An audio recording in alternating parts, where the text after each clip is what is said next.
Good morning, everyone. Welcome to Journeying Back to Our Soul, a journey of self-discovery and soul agreements. And I'm so excited to have Michelle Clare, certified medium, angel intuitive, spiritual coach, and energy healer with us today. Hi, Michelle. No, I am so excited to be here. Well, I'm excited to be with you too and to learn from you and to just be in your energy. I feel like your frequency and vibration is so healing for all of us. So, just so appreciate you and your service to humanity. And, for our audience, you might not be able to see, but we see a little bit of a wing. She's got her protector angels in the background there on each side. So, it's gorgeous.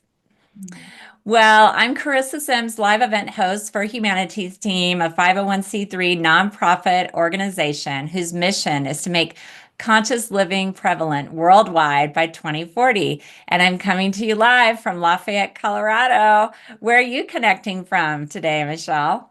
In Phoenix, Arizona today. Oh, wonderful. Well, Sending I you want, warm hugs. what's that?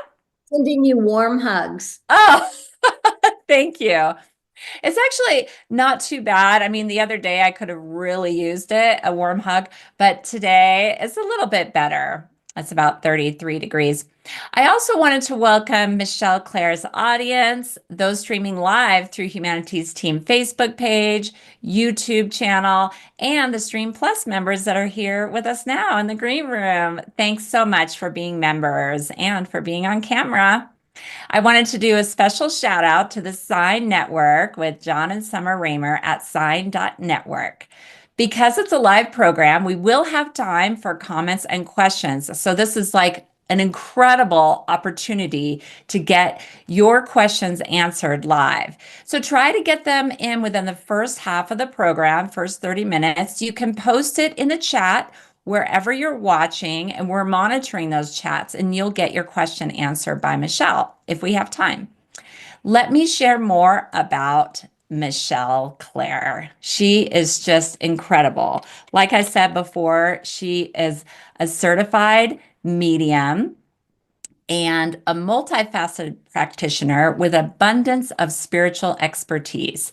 As a certified medium, angel intuitive, and spiritual coach, she navigates the realms beyond our physical existence.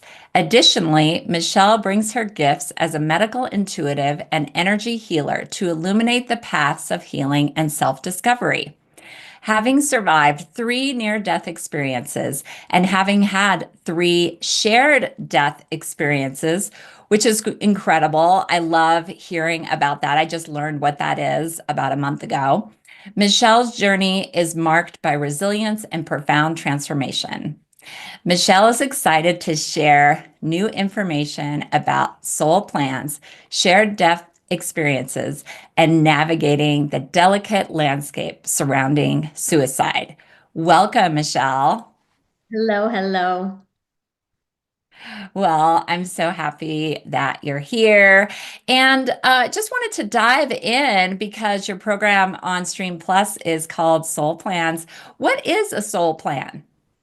A soul plan is when we are in spirit world. So from my understanding with spirit and communication from the other side, we actually are souls that choose to incarnate into planet Earth. And so we exist before we come in, and we often come up with a plan, a lesson. What do we want to learn? What do we want to experience? How do we want to show up in this world? And because of that, we create a soul plan before we come into human form. Oh, wonderful. So, why would a soul seek challenges in this life? Yeah, that's a great question because if you are on planet Earth, you have definitely had challenges and maybe some very extreme challenges here.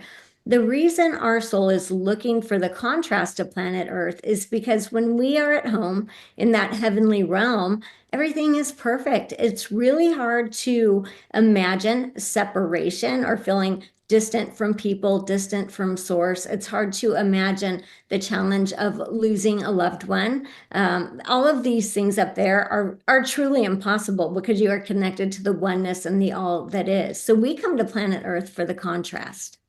That's wonderful.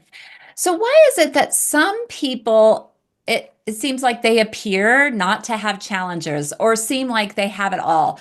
Do they have challenges in reality and they are just hiding it, do you think? Or what is your perception on that? Like for people who don't seem to struggle or just roll through life without challenges. Right. So here's the thing. Of course, they have challenges. Are there people that have easier life paths than others? 100%. There's no question about that. Mm. Their soul might have had a really hard life in the last life and chosen, this time I just kind of want to cruise through planet Earth. I want to get the vibe of it, but not from, boots on the ground, feeling like I'm in the middle of a battle. Yes, there are people that have easier lives and people that have harder lives here, but it doesn't mean they don't have challenges. Very often, our biggest challenges come from within the programming, the thoughts we're telling ourselves, our self-worth, things like that. Wonderful. Well, that makes sense. That's really interesting that sometimes people can choose a less challenging life because it does seem like I feel like maybe I'm like medium to hard with my challenges. And then, but when I hear other people, like inspirational speakers, they'll talk about their challenge and how they rose above it. Then I think, oh, wow, that was really challenging. Yeah, So, absolutely. And usually when you come to this life and you're picking some extremely challenging situations, you tend to be a soul that has a lot of wisdom and a very strong spirit team around you to help you navigate this. One of the most beautiful things is exactly what you're saying. When people turn their pain into inspiration and purpose and help others with it. yeah, it's amazing. It's really incredible. So we do have a question from our audience. Guranam asks, who or what organization certifies a medium? That's a great question. Yeah, there are a couple of different organizations you can use. There's the Winbridge organization, which I have not used. I am on the Find a Certified Medium. And so on that website, if you go there, I believe last I checked, there were about 45 of us who had been certified. Okay, wonderful. And they also have, I mean, Stream Plus has a lot of courses on mediumship, but not necessarily to certify you. And there's also Arthur Finlay College. Right. So the way that I was certified, it wasn't through my training, it was through testing. What would happen is Oh, signed up and they would say, okay, Wednesday at 11 o'clock, be on Zoom. I'd have no idea who was going to be there. And I would show up and start reading for these people and say, I have a young man coming through, died of a head injury, and they're sitting over there scoring me. So it wasn't even oh, about the training, it was truly about the testing to make sure you were getting the accurate information. oh, that's so fascinating. I love that. I didn't even realize there were those organizations that test for that. That's incredible. Well, I wanted to talk about our life on Earth. Do we create our own realities? We create part of our reality. So we have free will to be here on a soul level. None of us are forced to be here. And in our human form, we also have free will. As I was connecting with spirit, the information I was given was that 60 to 70% of our life is already in this blueprint or the soul plan that we're coming in with. Once we get here, we have 30 to 40% of free will as to are we going to follow it? Are we going to go ahead and proceed with this friendship? Which job are we going to choose? Some things are definitely already put in there, but we have free will on both levels. Oh, interesting. What about soul contracts? For example, like with a soulmate, we might have a soul contract. What if we don't find them or fulfill that contract in this lifetime? Or can we make a new contract with a random person where there's no soul contract? I I'm love talking about romantic, but I guess it could be in any relationship, like business or friendship. Right, absolutely. So, yes, and yes. If you have a soul contract or a soul agreement with someone in spirit world that, hey, you are going to be my romantic partner, You are going to meet this person. It doesn't matter if there is just one chance. And I'm going to use myself for an example with my life partner who transitioned by suicide. There was literally only one spot in time that we would have ever met. We happened to be there at the same time. So if it is your soul contract and your soul agreement, you will meet, even if it is just that one event or that one passing, but your souls will know each other and that, relationship will flourish. I do have and I'm going to speak a lot from myself because I understand my soul contract pretty Of well. course. Have Yes. a friend that came into my life as a last minute soul agreement or soul contract. And that person, so we are adding and creating, but what I will tell you is the blueprint is the blueprint. So if there was an agreement in heavenly realm before you came here, you will meet those people, you will have those interactions. Yes, we can add on and we can change, we can rewrite. So with a situation where you're wanting to move on, the contract is complete. Let's talk about this in the form of divorce. A lot of marriages end. Yes, that happened to me, by Yep, the way. and me. So it's Okay. not a failure. It is not something for anyone to Thank be. you. Sorry. Not, there's nothing about this that is a failure. A lot of times it is just for us to realize this contract is complete. That doesn't mean I'm advocating for divorce. If you try to work on your problems if you can, you know what I mean? Yes, of course, of course. She's coming from love and deep, deep understanding. I mean, you're coming from this deep spiritual perspective, which in our society, sometimes it can be looked down upon, or the family can disown you, look down upon you. And so this is really incredible to get this bird's eye view, this bigger perspective. Yeah, absolutely. And I see that with my clients. A lot of times they do feel like maybe their divorce was their biggest failure. And when we really dive into their soul plan, what we actually get to see is that the contract, the agreement was complete and it was done. The challenge for us as humans is to be able to move on and still hold that person in a space of either neutrality or love, and continue to move forward. But I would say this is true for jobs that end. People who all of a sudden think, oh, I'll have this job till I retire, and the job is gone. The contract is complete, and now it's time for you to start something new in your life. Yeah, yeah. And you hear in the news a lot of people are losing their jobs. And it's like this time of transition and great change. Do you think about that it's good to have this transition and change in our lives? Yeah, I do. I don't think that that means it's easy. I think those are two different things because Okay. most don't lose their job and come home and be like, great, I lost my job today. Mm-hmm. So acknowledging that this is a challenge, but that your soul is strong and powerful and you will rise above this. You might even find a job most likely that suits you better, that you're more connected to, that reignites your passion and your inspiration. Very often when things end, it's truly because it's our soul saying, time for our next chapter. I see. Well, I wanted to get into a few definitions. Do you feel our soul? What is the soul, and is it located in our body? That is a great question. Okay. So I love to use this picture behind me on the wall to Okay. show what I believe the soul is like. It also reminds me of the heavenly realm. But this picture behind me, see how it's a light burst and it has different rays of light coming out of it. The Yes. majority of our soul is at home in that heavenly realm. The part that's here in our human body is just like the little fingernail, just like we're dipping our finger in the water to have the earthly experience. With that being said, the majority of your consciousness is remembering the plan, knowing what experience you want to have, knowing that you want to have this connection with this soul.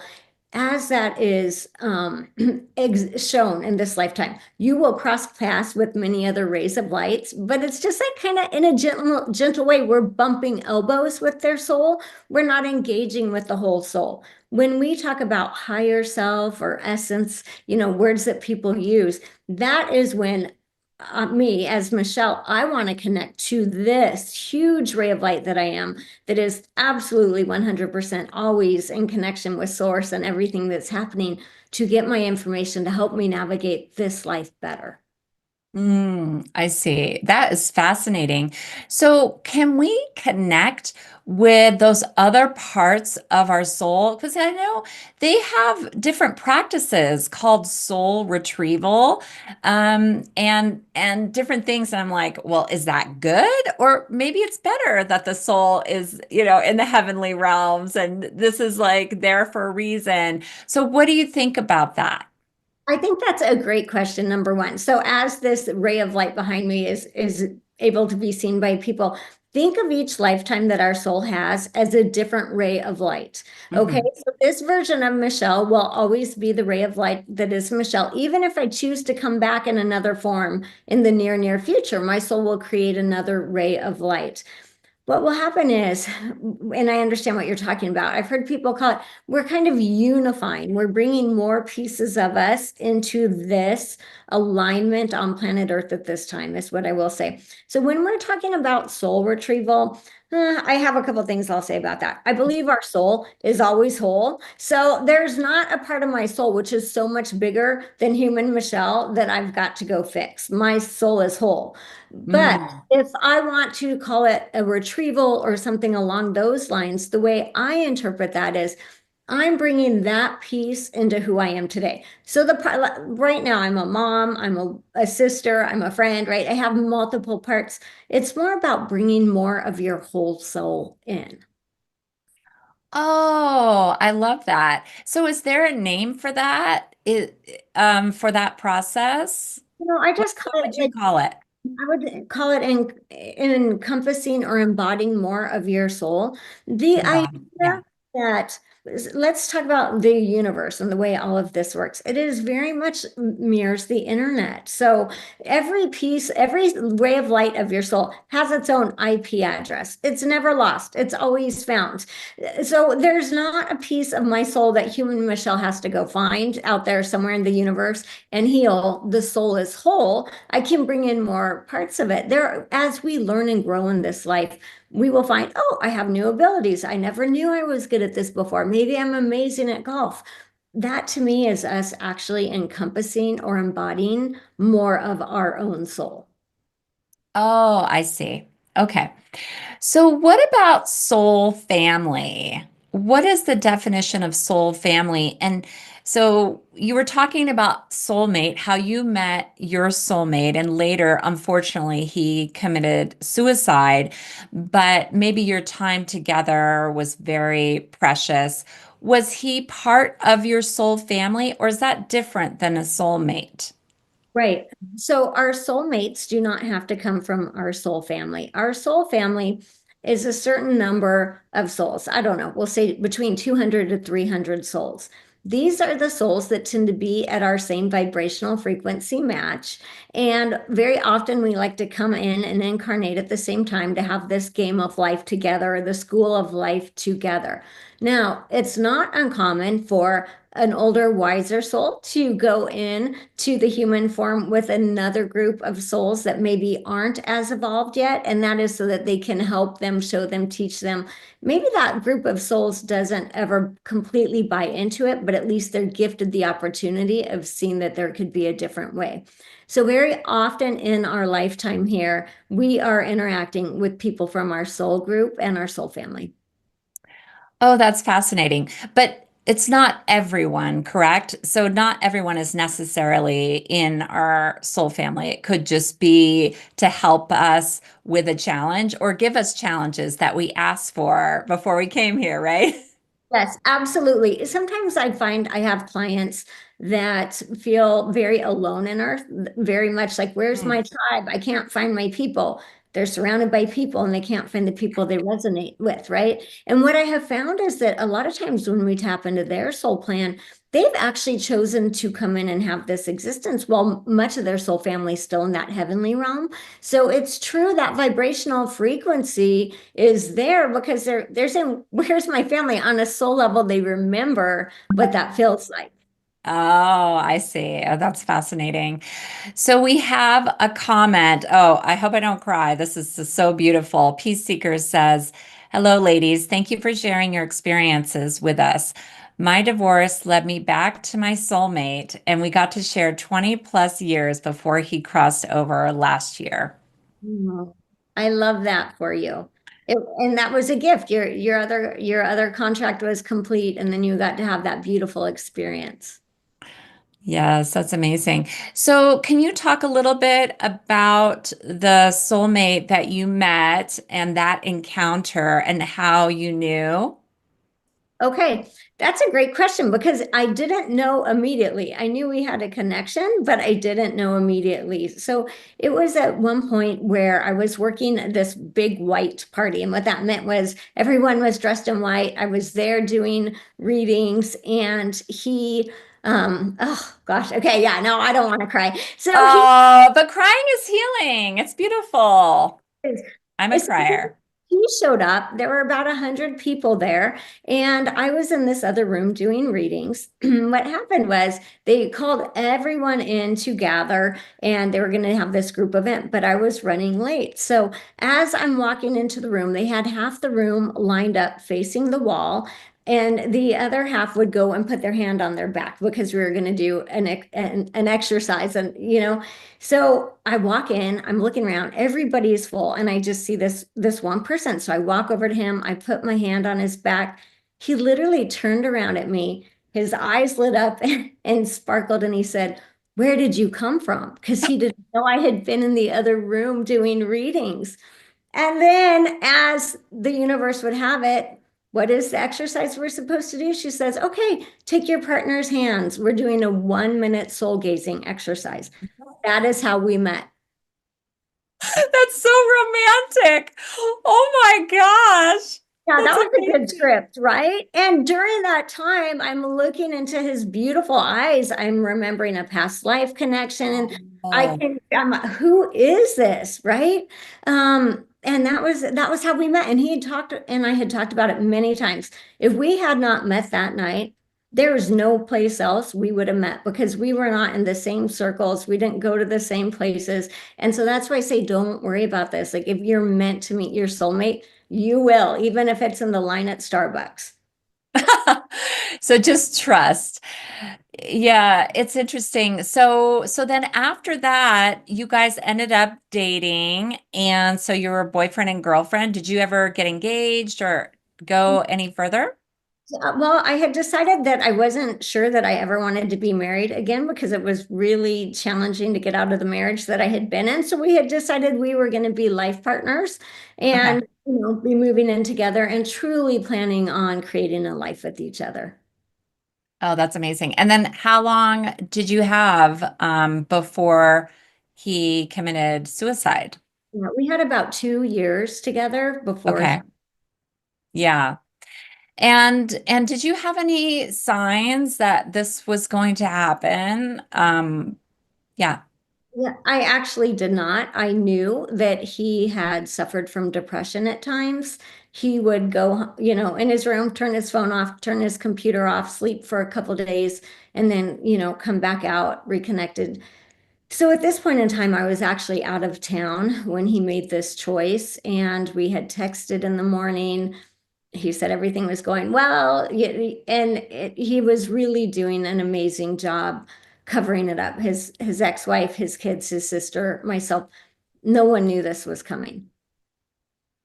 Yeah, yeah. And so knowing what you know about death and soul plans, was it still devastating for you? How did you feel about this process? Because suicide just feels very sad to me, like a life that didn't have to end. 100%. I 100%. So even with all of the knowledge that I have and working as a medium for years before this happened, very familiar with suicide and suicide, the people on the other side coming through and the human existence. I absolutely had no way to bypass the human grief. Did I know there was a higher plan? Did I know that he was okay and at home in that love and light? Absolutely. But the human side of this, I absolutely could not bypass.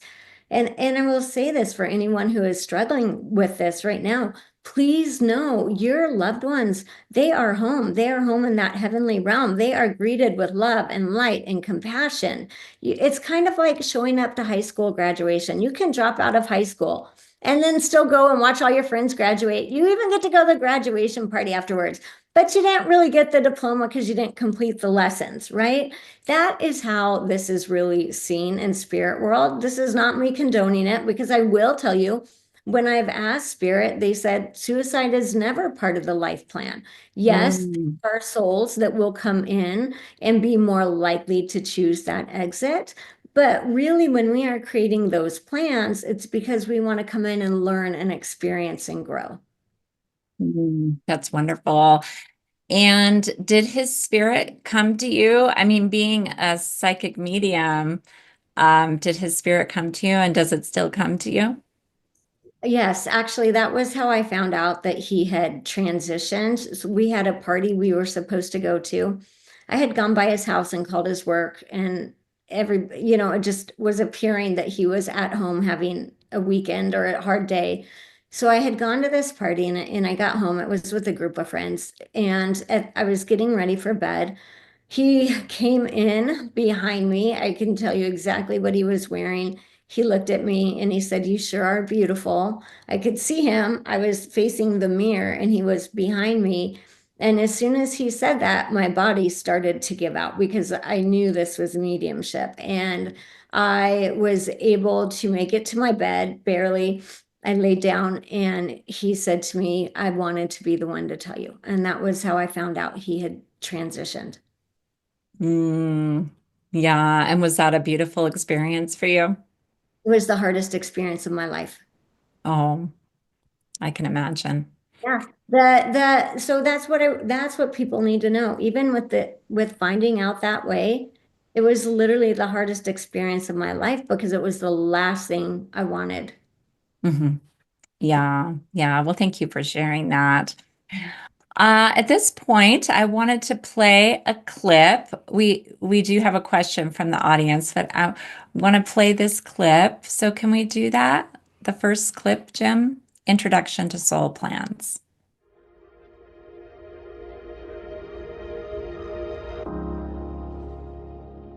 I love to use this illustration of what our soul is like. A lot of times when people are talking about the soul, they'll use different words. They'll use higher self, my essence, my true self. To me, this really represents our spirit and our soul. And I'll really go into detail with you on that so that you understand what we're talking about when we're talking about your soul's journey and your soul's agreements. For this representation, I like to think of this whole picture as our spirit. And each one of these rays of lights that comes out is actually your soul in the incarnation that it is in. So as you can see, there is no thing as time and space. All of your lifetimes are existing right here, right now. There's not a distance between them, but we're able to reincarnate because each lifetime would be another ray of light added to the essence of our spirit. This is really important when we're talking about soul agreements, because what you might have with one soul in one lifetime is not going to be an agreement that will carry on into other lifetimes. It was literally just for that specific purpose. The other thing that I love about this picture is it also illustrates how we are all connected to the one. So I like to think of this picture as source, the creator, and each one of these rays of light is your spirit connected to the whole. So as we're moving through our lifetimes, we're not just learning for ourselves as an individual, but we're actually feeding into the greater collective consciousness, that of God, source, the divine, as well as the other souls that are around us.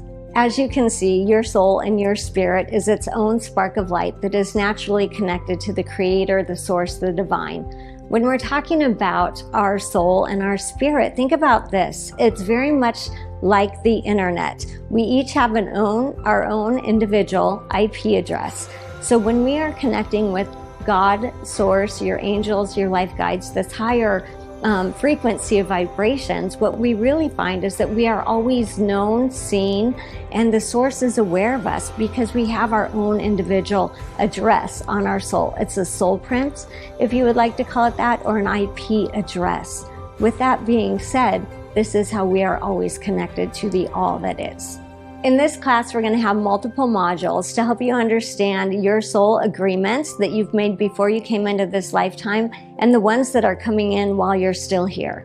I'm really excited that you're going to be able to join me on this adventure of your soul.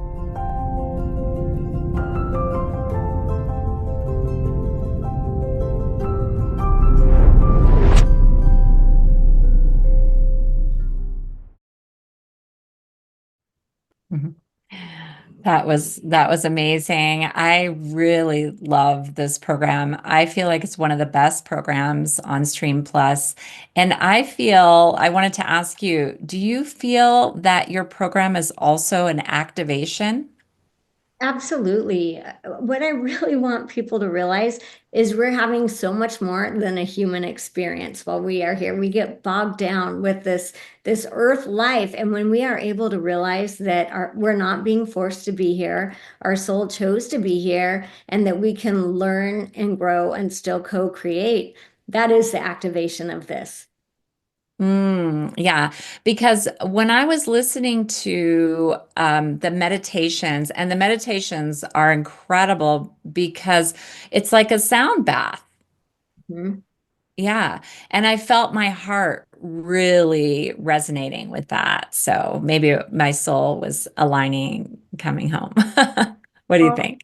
100%. Absolutely. I think it was just reminding you, I'm right here, I'm right here, Mm, connect hmm to the alignment that you already are meant to be living in. Yes, amazing. So I want to go to some of the comments that we have in the chat. So Rosa Sarabi says, I recently see number 69 every day, several times. Could you let her know what does it mean? If possible, is it related? So in numerology, and this is not my specialty, but in Yes. numerology, that would actually equal, I believe, if it's 6915, right, which adds up to a six. Is Okay. that 69? You're trying to do numerology and figure out the meaning. I've never heard of that before, the meaning of 60, yeah, 69. So, I want to tell you what I'm feeling, a couple of things about that. There is an energy for you to start focusing on your life and the family and what you want to bring in. That's coming into me from your guides right now. mm, So now they're telling me to focus you on your personal life, because that's going to really help you get to where you want to be. And if you're saying, Michelle, I don't have anyone in my personal life. I don't have kids. I don't have, friends. Okay, that's the exact same reason why they would be saying that. It's time to create your family. oh, that's such a beautiful message. Thank you, Michelle. And thank you, Rosa, for asking the question. And we have another comment from Peace Seeker. We both often felt synchronicities and sense spirits around us that we talked about. And I do know he is still with me, but how can I connect more clearly with him? So Mhm. she was the one that talked about her soulmate that she was with over 20 years. Yeah. Well, one of the things is when you're with somebody who is a soulmate, a lot of the communication is telepathic. Yes, you'll get the feather or you'll see 1111 or whatever the other signs and synchronicities are. But what it feels like to me, if we're talking about true soulmate connection, it's really about setting aside the time to sit down on the couch, go into meditation and say, okay, love, I'm sitting here. Please share your messages with me. Please let me feel you. Very often in our human form, we're sending out the signal. I miss you. I love you. Where are you? And we forget to actually sit down and receive because they're saying, I love you. I'm right here. Feel me. So very often it's just about setting aside the time to receive it from them. Yes, and how much time would that be? I mean, would that be 5 minutes, 20 minutes? What do you recommend? I would say at least 10 minutes, but it will also Hmm depend some on the person because you do want to get into somewhat of a very open state. So if you are someone with a busy mind who can't sit still for 2 minutes, gonna have to do some work here. We're gonna have to have some singing bowls playing in the background, or something that kind of helps you step into it. A lot of people, though, I will tell you, get this kind of information and connection when they're going for a run, when they are driving in the car. So notice where those quiet moments are that you're connecting with your loved ones, and then do those with intention. Yeah, that's beautiful. Now this is kind of an interesting question. I'm not sure why this is coming through, but do you think that animals or birds have messages for us from our deceased loved ones or our ancestors, or what do you think the role is of these animals? Because I really connect with birds. Yeah, absolutely. So animals have souls. I'm going to start with that right there. Okay. Okay, so we know that we are looking at another divine being in a body, no matter what it is. With that being said, how this works is your loved ones, let's say butterflies, because butterflies tend to be a very common sign. Your loved ones in spirit, energetically, talk to the butterfly and basically say, "Hey, little butterfly, will you fly in front of my loved one?" So that they look at you and see you and can feel me, that they'll say, "There's mom," or "There's my love," or whatever that connection is. Because of the energy exchange, the butterfly, the hummingbird, whatever, the deer, whatever animals we're talking about will go ahead and do that because it feels good. It feels good to them. So yeah, our loved ones in spirit do not become the butterfly or the hummingbird, but they use animals all the time. Oh, thank you for explaining that.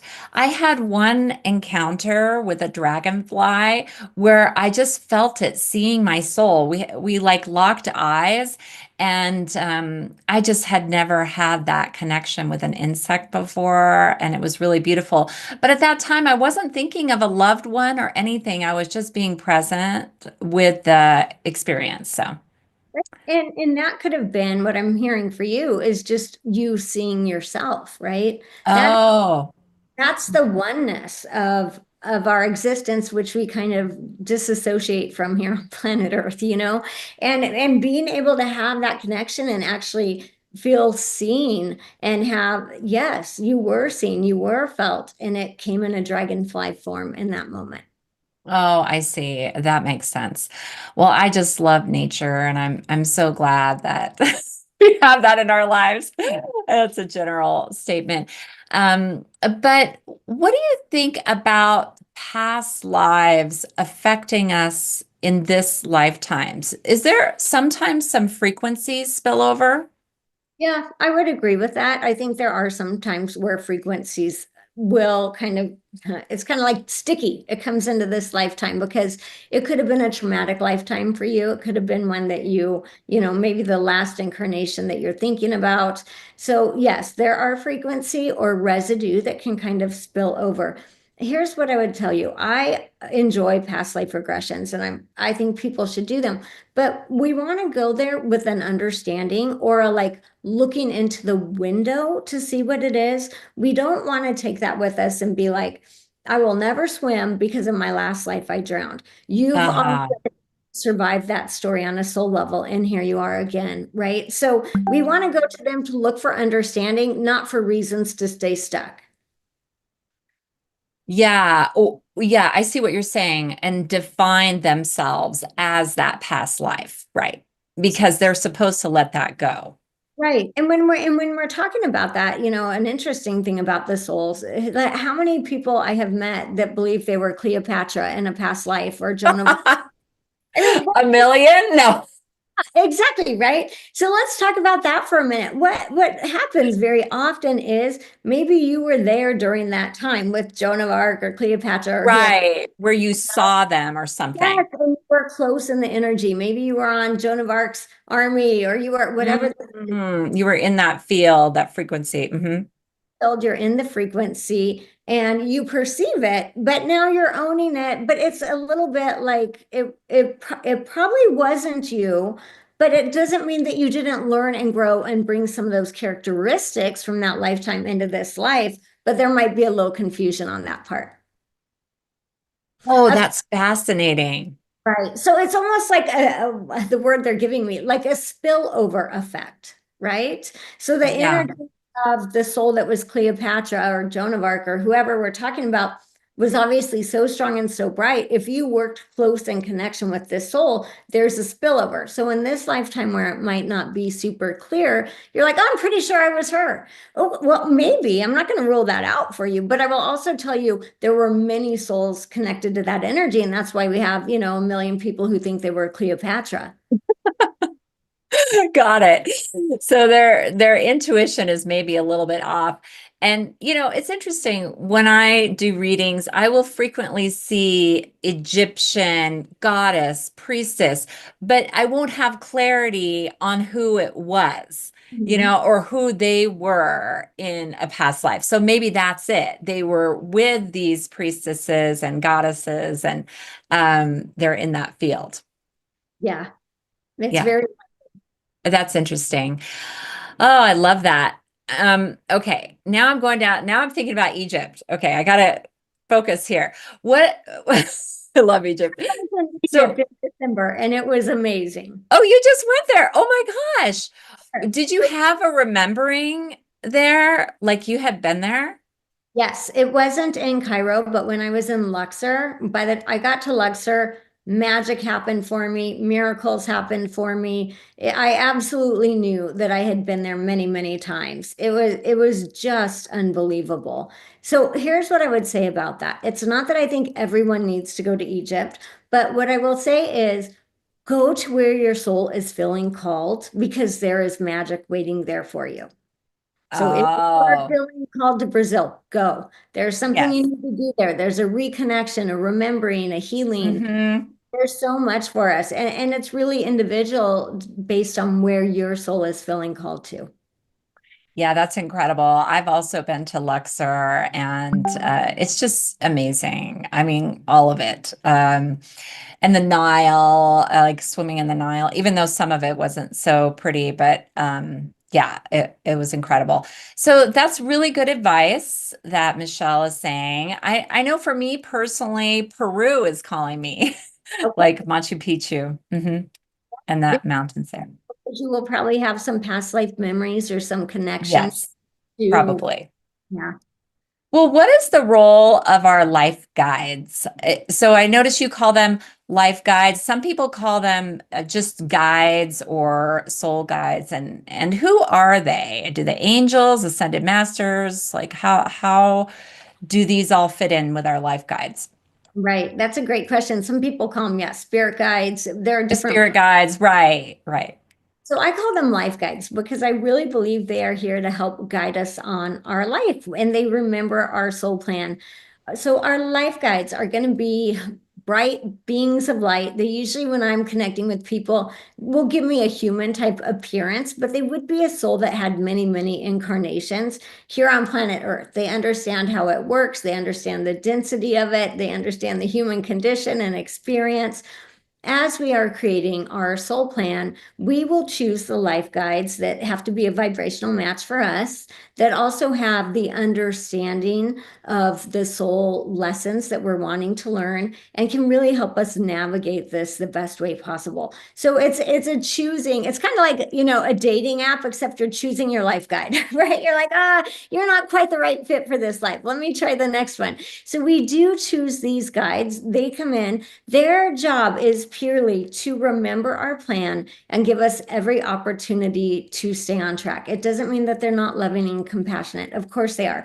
But when the same opportunity is presented to you for the third or fourth time, it's not it's not an accident. It's your life guide saying, remember, there was this you wanted to learn or this you wanted to do. So that's really what they do to help us. And theirs is about holding the vision. Everyone has at least one life guide. Some people have more than that. And sometimes certain life guides will come in if we are in a new phase. So if we're going to start to create a business, we might have a life guide that steps on our team that is really specializing in that for a short period of time. And then they go off and help someone else. Oh, okay. That's interesting. So what is the maximum number of life guides we can have? I do not think there is a maximum Oh, number. there's not. No, Oh.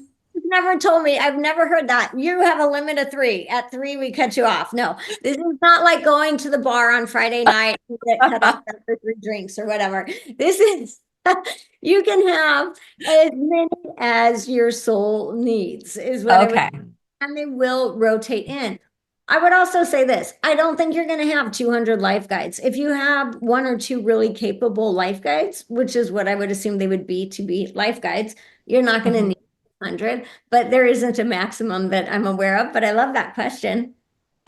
Okay. Because I feel like I have three, but one stands out. And I'll just be honest, I'm not communicating with them. I'm not really connecting with them. So it's just another challenge for me in this life is to connect with them. And how do you recommend to do that? Well, I'm happy you asked. I'm actually teaching a course in April on how to connect with your life guides live. Oh, maybe I meant to go to that. I'll see you in Okay. April. No, it is a process. It's something that we have to get comfortable with, but we need to realize we have different life guides. So we have, the level of guide that would be, my personal guide. So I know mine's name. I have three also. Then we also have ascended masters that we tend to connect with that do show up as a role of a life guide for us. So, if you were raised Christian, it might be Jesus. If you are Buddhist, it could be Buddha, right? So we have different, almost like a different collection. It's not a one size fits all connection. I will say this, the easiest way is to start asking and then give them room to let you see who they are. So we can start asking for signs. We can start doing meditations focused on connecting with them. There are different ways to bring them in so that you're more aware of where they are. Oh, yeah, that makes sense. Well, I'd like to play another clip from your incredible course on Stream Plus. So let's play that second clip, Jim.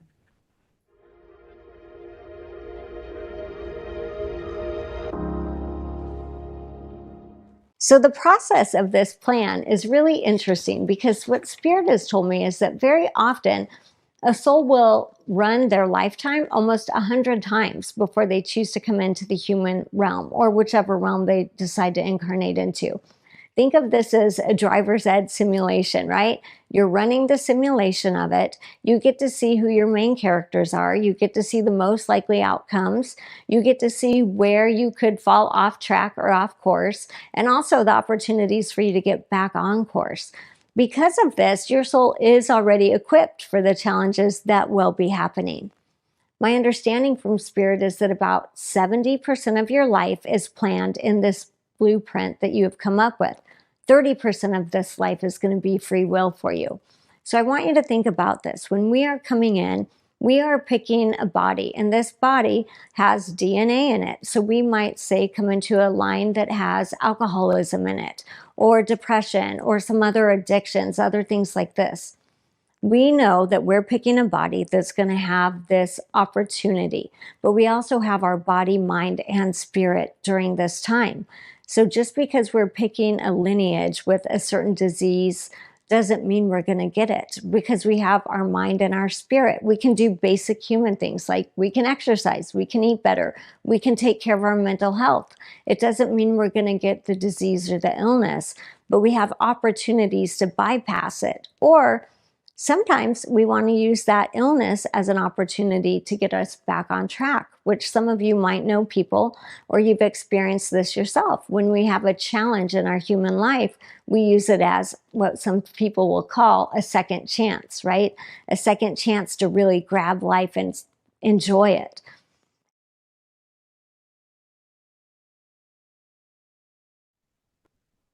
Mm, yeah, that's so true. A second chance. So, would you be willing to share? I know you've had three near-death experiences, correct? Correct. Okay. Would you be willing to share one of them that's coming to you right now?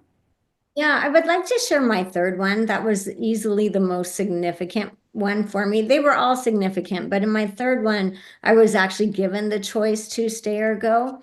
What happened that day, I had 14-foot ceilings in the house that I was in, and about 12 feet off the ground, I had battery operated candles.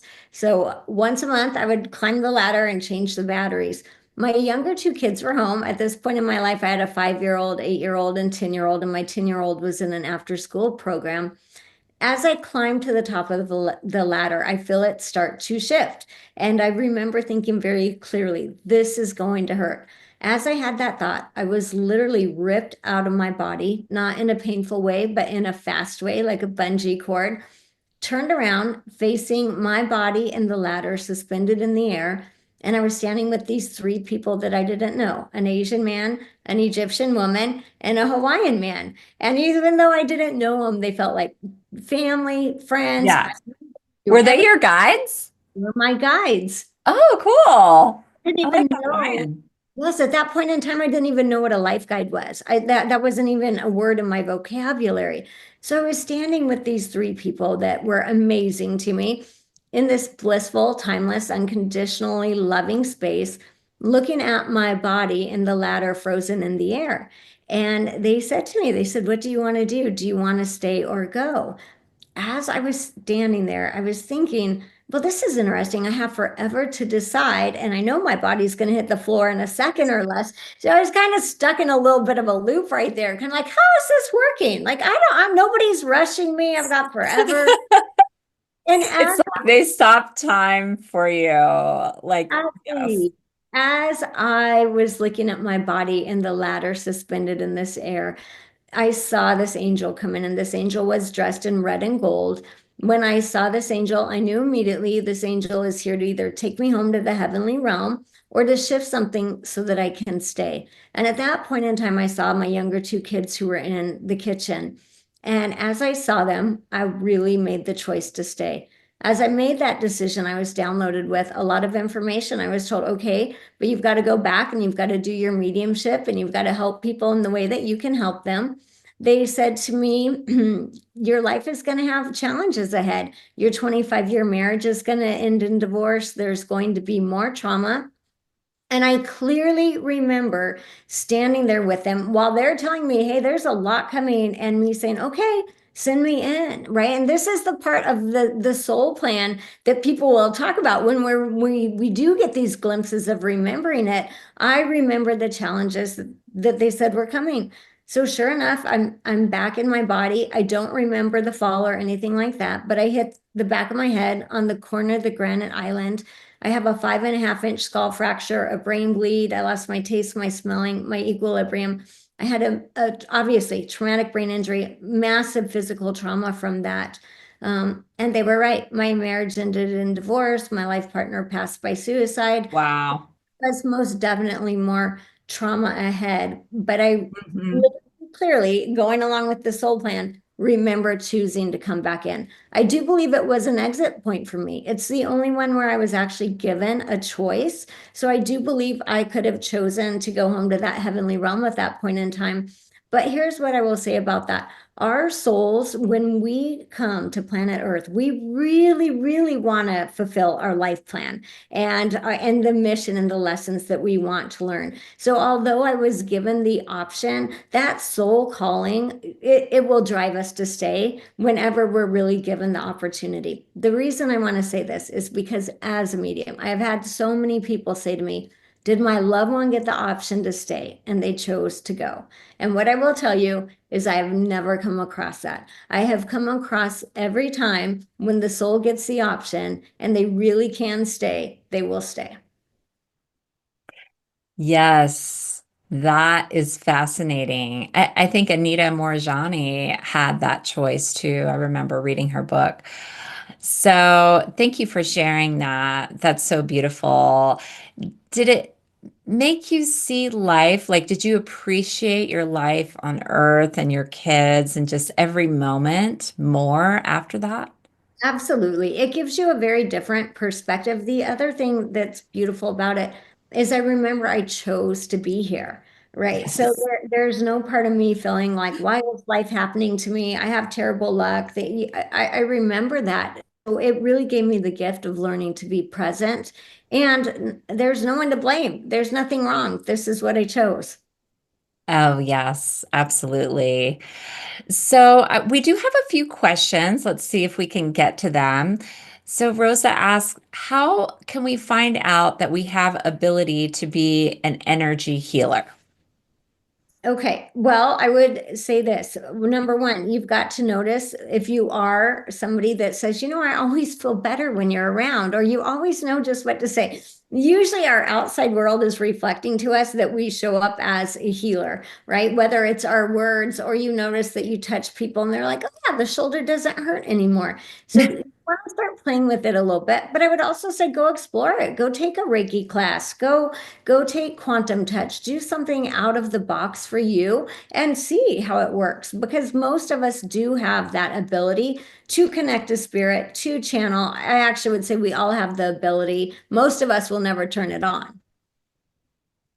Yes, yes, that makes sense. So we all have that ability. I mean, just think of a cut. We all have the ability to heal ourselves. So when we're with another person, we can channel that energy and help heal each other, right? Absolutely. Yeah. So we have another question from Peace Seeker. Do ailments, illnesses, or wounds spill over into the lifetime we are having now? Well, we kind of went over that a little bit, but we can answer that specifically, right, Michelle? We can, and it was a little bit described too in the clip that you showed where we Yeah. choose foods that have DNA and all of that.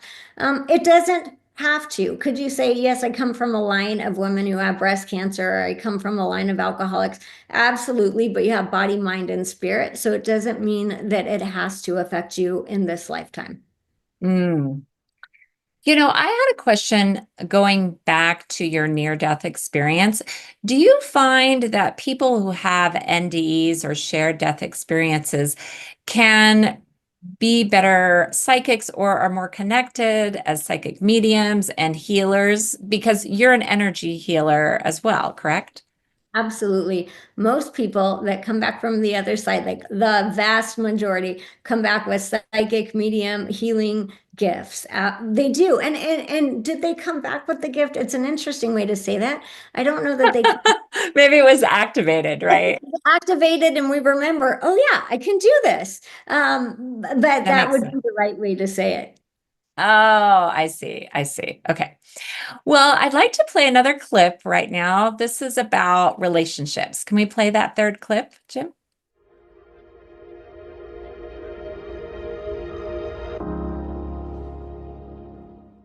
Let's talk about interactions and relationships within a soul group. What are soul groups? So, soul groups, from our understanding, are groups of souls that tend to like to incarnate together. They tend to be about 200 in a group, and we would call this your soul family or your soul group. Now, often these soul groups will come in and play repeating roles in each other's lives. So, moms, dads, brothers, sisters, best friends, bosses, the villains and the heroes in your story are usually people from your soul group or souls from your soul group. Why do we use these groups? Because what happens with the soul family or this soul group is that they have kind of been spoken into creation at the same time. And so they are on the same evolution for growing, progressing, and learning lessons. So it's very common for them to be at the same level. And they are also really here to help each other. They're kind of bonded in that way. This doesn't mean that you don't have people in your life from other soul groups or soul families. You absolutely do. Sometimes it'll be somebody that you just meet at the store or you have a one-time experience with. Other times, these are going to be people that are in your life to either help you elevate to a higher level for some reason, maybe that professor in college, someone that had a big impact on your life for a short period of time, or they might be someone in your life that is a very strong challenge and you're just like, I literally do not understand this person. It's possible that they have come from a different soul group. We do find that souls in the more elevated soul groups will incarnate with soul families from other frequencies to help them raise their consciousness or their awareness. So sometimes there is that one soul that will leave the soul group for a while to go help another soul group elevate with specific lessons that they're wanting to learn. This does happen throughout time and history, and it happens in different dimensions. This is not all just happening here on planet Earth. but this is constantly going on for everyone.